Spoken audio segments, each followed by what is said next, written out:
Be shameless. And yes, you are hearing it right.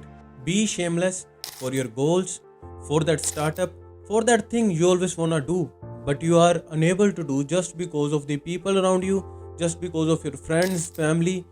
Because in the end, कोई भी आपको उस चीज़ के लिए याद नहीं रखने वाला जो आपने नहीं किया, बट उस चीज़ के लिए ज़रूर याद रखा जाएगा जो आपने किया. Just for the sake of experience you will either win or you will either learn. एक चीज़ होगी, there is nothing called failure. और फेलियर वो होता है जब हम स्टार्ट ही नहीं करते. मैं उस चीज़ को फेलियर कंसिडर करता हूँ जब हम स्टार्ट नहीं कर पाते. And I was a biggest failure. I feel मैं बहुत बड़ा फेलियर था जो स्टार्ट ही नहीं कर पा रहा था चीज़ों को, जस्ट बिकॉज जो मेरा सर्कल था, जो मेरे लोग थे, जो मेरे आसपास मेरा एटमोसफियर था, वो सपोर्टिंग नहीं था उन चीज़ों को लेके. मुझे भी डर लगता था कि कोई मेरे बारे में क्या सोचेगा अगर मैं ऐसे करूँगा या ऐसे बोलूँगा. बहुत लोगों ने क्रिटिसाइज भी किया मुझे कई ऐसी चीज़ों को लेके, और कई बार मैं फेल हुआ हूँ. उसके बाद में लोगों ने बहुत ज़्यादा प्रेशराइज्ड भी किया कि क्यों ये स्टार्ट किया, हमने तुझे पहले रोका था, तुमने ये क्यों किया. But it's okay. मेरा दिल था, मैंने किया.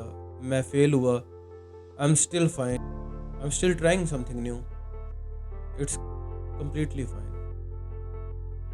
अनलेस आप खुद नहीं वो फील करते ना, जब तक फेलियर कोई भी आपको फेल नहीं कर सकता लाइफ में. तो ये शेमलेस हो कैसे? सबसे पहले स्पॉटलाइट इफेक्ट. स्पॉटलाइट इफेक्ट क्या होता है? हमें कॉन्स्टेंटली ये लगता है कि सब हमें ही देख रहे हैं. हमें कॉन्स्टेंटली ये लगता है कि सब हमारे बारे में ही सोचेंगे. अगर हम फेल हो जाएंगे तो हम एम्बेरस फील करेंगे, और जो एम्बेरसमेंट है वो हमारे साथ लाइफ लॉन्ग रहेगी. नहीं, ऐसा नहीं होता. कोई भी हमें उतने ध्यान से नहीं देख रहा जितने ध्यान से हम देख रहे हैं खुद को. और ये स्पॉटलाइट इफेक्ट हमारी साइकोलॉजी में इतना बैठा, हमें लगता है कि हम डिस्प्ले पे बैठे हैं किसी चीज़ के और सब हमें ही देख रहे हैं. हम किसी रूम में एंटर करते हैं, हमने देखा हो ना कई बार, हम बहुत ज़्यादा कॉन्शियस हो जाते हैं अपने सराउंडिंग्स को लेके कि मैं सही तो लग रहा हूँ, मेरे बाल तो ठीक है, मैं चल तो सही से रहा हूँ, मैं बैठ तो सही से रहा हूँ. जब ये हम इतना ज़्यादा जजमेंटल हो जाते हैं खुद को लेके, और बाद में हम सेल्फ क्रिटिसिज्म की तरफ भी ज़्यादा जाते हैं कि मैं ऐसा नहीं हूँ, मैं वैसा नहीं हूँ, मैं उस स्टैंडर्ड पे नहीं पहुँच पा रहा. पर ऐसे नहीं होता. आप ध्यान से सोचो कि आपको कितना याद है कि कोई भी आपके आसपास जो लोग हैं वो आज से 3-4 साल पहले किसी बात पे एम्बेरस्ड हुआ हो और आपको याद हो. नहीं, आपको इतना ज़्यादा डिटेल्ड याद नहीं होगा, क्योंकि आप किसी को लाइफ को उतना डिटेल्ड याद नहीं रख सकते जितना आप अपनी लाइफ को रखते हो. तो ये सबके साथ ऐसे है. लोग भी भूल जाएंगे, आपको इतना याद नहीं रखेंगे. तो बेटर है स्टार्ट करो चीज़ों को. और स्पॉटलाइट इफेक्ट को ख़त्म करने के लिए ना, सबसे पहले कॉन्शियस हो जाओ उस चीज़ को लेके कि हाँ, ये चीज़ है मेरे में और मैंने इसको ठीक करना है. एंड ऑन दैट इंस्टेंट हमें खुद ही याद आ जाएगा कि हमें ऐसे बिहेव नहीं करना. The next one is talk to yourself. What if you go broke? What if you don't have a single penny in your pocket? And at that moment आपको रियलाइजेशन आएगी कि काश मैं वो चीज़ स्टार्ट कर लेता, तब तो आज मैं उस चीज़ में इतना एफिशिएंट हो जाता और मैं शायद कुछ ऑन कर रहा था उस चीज़ से. और हम कॉन्स्टेंटली उस डर के अंदर बैठे हैं कि हम कुछ स्टार्ट ही नहीं कर रहे हैं कि कोई हमें कुछ कह ना दे. लेकिन वो लोग आएंगे नहीं आपके पास जब आपको ज़रूरत होगी.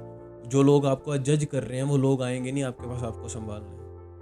So just start doing the things you actually wanna do. Start experimenting, and no one is coming to save you. So the next point is, once the success will come, everyone will appreciate you. और हर कोई कहेगा कि I was seeing his journey from day one, I was supporting him so much. But हमें भी पता है कि किसने कितना किया हमारे लिए. और अपने बेस्ट में, अपने अच्छे टाइम्स में कभी भी उसे मत भूलो जो हमें वर्स्ट में हमारे साथ था और जो हमें एक्चुअली सपोर्ट कर रहा था. और उसे भी मत भूलो जो हमें सपोर्ट नहीं कर रहा था. बट ये एक बहुत बड़ा फैक्ट है कि लोग हमें उस चीज़ के लिए अप्रिशिएट करेंगे जिस चीज़ के लिए हमें आज वो जज कर रहे हैं, जब हम सक्सेसफुल हो जाएंगे उस चीज़ में. और इसके मल्टीपल एग्जाम्पल्स हैं, मल्टीपल एग्जाम्पल्स. जो आपके क्लासमेट्स से आपको जज करते होंगे, किसी टाइम आप पढ़ते होंगे, मान लो आप क्लास में थोड़े नर्डी टाइप्स होंगे, आप पढ़ते होंगे, आपको पढ़ाई में इंटरेस्ट होगा, और जब आपने वो एग्ज़ाम्स क्रैक किए और जब आपने वो अचीवमेंट ली, जब आपने वो स्कोर्स लिए, तो वही लोग आपको अप्रिशिएट करने लग गए जो कभी आपको क्रिटिसाइज़ करते थे, कभी आपको ट्रोल करते थे उन चीज़ों के लिए. और ये हर एक चीज़ में है, ये हर एक फील्ड में, हर एक इंसान में है ये। शायद हम में भी ये चीज़ है कहीं ना कहीं। The last point, and I feel this is my favourite point, the old you and the awareness of your own death. कि आप अगर उस एज पे अज्यूम करो कि आप किसी गार्डन में बैठे हैं, आप बहुत ओल्ड हो चुके हैं, and you are sitting alone with your self, और आप सोच रहे हैं, तो आपको लगता है आपको एम्बेरसमेंट्स याद आएंगी, या आपको ये चीज़ें याद आएंगी जो मैंने नहीं की, तो मैं उसके लिए बहुत खुश हूँ जो मैंने नहीं किया।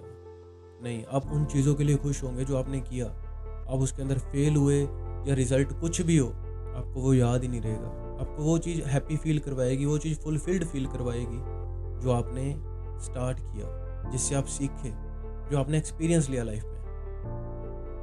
तो कहते हैं कि हमें ना अपनी डेथ के बारे में हमेशा अवेयर रहना चाहिए कि एक दिन तो हम मर ही जाएंगे, आज नहीं तो कल। और death is very unpredictable, you don't know which is your last day.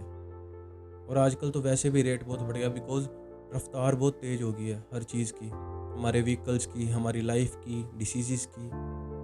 ना बेटर है अच्छे से जी लें, ताकि जब लास्ट टाइम हो, जब डेथ बेड पे हो, हमें रिग्रेट ना हो। तो रोज़ ये चीज़ सुबह उठो, अपनी एफर्मेशंस में लिखो, be aware that we are going to die one day, और मे बी सून और मे बी लेटर, हमें नहीं पता। बट तब तक I will live every day just like it's my last day, and I will do every possible thing, every possible effort to improve my life, to improve myself, and to improve my mindset,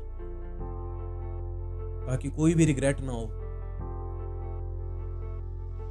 So let's end this video here, and let me tell you one thing, मैं ना हमेशा से बहुत शर्म करता था हर चीज़ में, मैं कुछ भी स्टार्ट नहीं कर सकता था। आई वॉज द वन जो कभी स्टेज पे जाके कोट्स तक नहीं बोल सकता था, और मैं अवॉइड कर देता था। मैं वो प्रेयर्स में नहीं जाता था, मैं स्कूल लेट जाने लग गया था कि मेरे को बस वो अवॉइड करूँ, मेरे में वो कॉन्फिडेंस था ही नहीं कभी। बट धीरे धीरे मैंने वो चीज़ को डेवलप किया, मैंने इवेंट्स करवाए, मैंने पार्टिसिपेट किया, मैंने डिस्कवर किया that I like poetry, I like public speaking, और जो भी था आई जस्ट स्टार्टेड कि मैं परफॉर्म करूँ, मैं ज़्यादा से ज़्यादा लोगों के बीच में जाके उस चीज़ को डिस्प्ले करूँ, अपने आप को ग्रो करूँ, अपने आप को और ज़्यादा काम करूँ जिस चीज़ों पे मैं वीक हूँ। और ये हेल्प करती है, this is just a practice. जैसे जैसे प्रैक्टिस करेंगे वैसे वैसे हम एफिशिएंट हो जाएंगे। एंड आई नो बहुत लोग होंगे जो आज मुझे क्रिटिसाइज करेंगे for these videos, for this channel, for my thoughts, for the way I talk, but in the and this is helping me.